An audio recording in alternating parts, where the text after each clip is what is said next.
सत्य में विजय थी। वेनेजुला में राजनीतिक तूफान और अंतर्राष्ट्रीय मंच पर बढ़ते तनाव के बीच दुनिया का ध्यान खींच लेने वाली एक ऐतिहासिक तस्वीर विश्व पटल पर सामने आई। वेनेजुला की विपक्षी नेता मारिया कोरोना मचाडो ने अमेरिका के वर्तमान राष्ट्रपति डोनाल्ड ट्रंप को अपना नोबेल शांति पुरस्कार मेडल भेंट कर दिया है। वेनेजुला इस समय अपने इतिहास की सबसे उथल पुथल भरी घड़ी से गुजर रहा है। कुछ दिन पहले अमेरिकी विशेष बलों ने एक बड़े ऑपरेशन में तत्कालीन वेनेजुलाई राष्ट्रपति निकोलस मादुरो और उनकी पत्नी को गिरफ्तार कर उन्हें न्यूयॉर्क ले जाया गया, जहां उन पर नार्को टेररिज्म, तस्करी और मानवाधिकार उल्लंघन के गंभीर आरोप लगाए गए हैं। वेनेजुला की सत्ता अब एक अंतरिम अमेरिकी समर्थित प्रशासन के हाथों में जा रही है। सबसे बड़ा बदलाव वेनेजुला के तेल उद्योग पर अमेरिकी प्रभाव तेजी से बढ़ चुका है।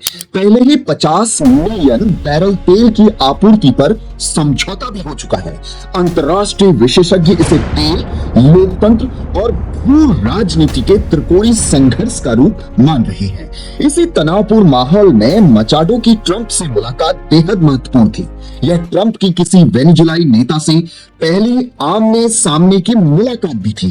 इस मुलाकात में मचाडो ने ट्रंप को अपना नोबेल शांति पुरस्कार मेडल बढ़ाते हुए कहा, वेनेजुला की जनता आपकी ओर उम्मीद से देख रही है। और फिर उन्होंने एक ऐतिहासिक नाम लिया।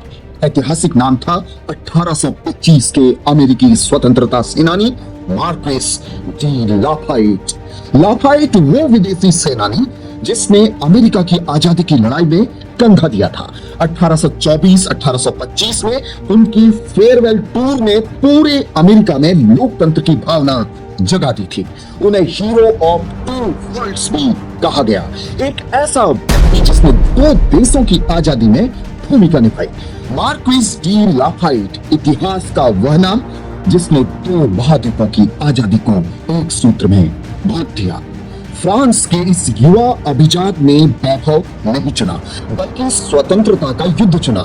जब अमेरिका गुलामी की जंजीरों में जकड़ा था, तब लाफायेट अटलांटिक पार कर जॉर्ज वॉशिंगटन के साथ कंधे से कंधा मिलाकर खड़ा हुआ। और जब फ्रांस की जनता ने निरंकुश सत्ता के विरुद्ध आवाज उठाई, तो वही लाफायेट मानवाधिकारों की उद्घोषणा का स्वर बना। लाफायेट कोई केवल सेनापति नहीं था, वह एक विचार था, एक चेतावनी कि सत्ता जनता से ऊपर नहीं होती और स्वतंत्रता किसी एक राष्ट्र की बपौती नहीं होती। माचाडो का संकेत सीधा था। लाफायेट ने अमेरिका की स्वतंत्रता में हाथ बढ़ाया था। आज ट्रंप वेनेजुला की स्वतंत्रता का वही इतिहास रच सकते हैं।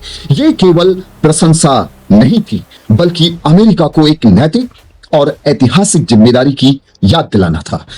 नोबेल फाउंडेशन के नियम बहुत स्पष्ट हैं। पुरस्कार न तो रद्द किया जा सकता है, न ही गिफ्ट किया जा सकता है, न ट्रांसफर किया जा सकता है। नोबेल लॉरिएट की उपाधि हमेशा मूल विजेता के पास रहती है। यानी यह मेडल ट्रंप को भले दे दिया गया हो, लेकिन नोबेल विजेता मचाडो ही रहेंगी।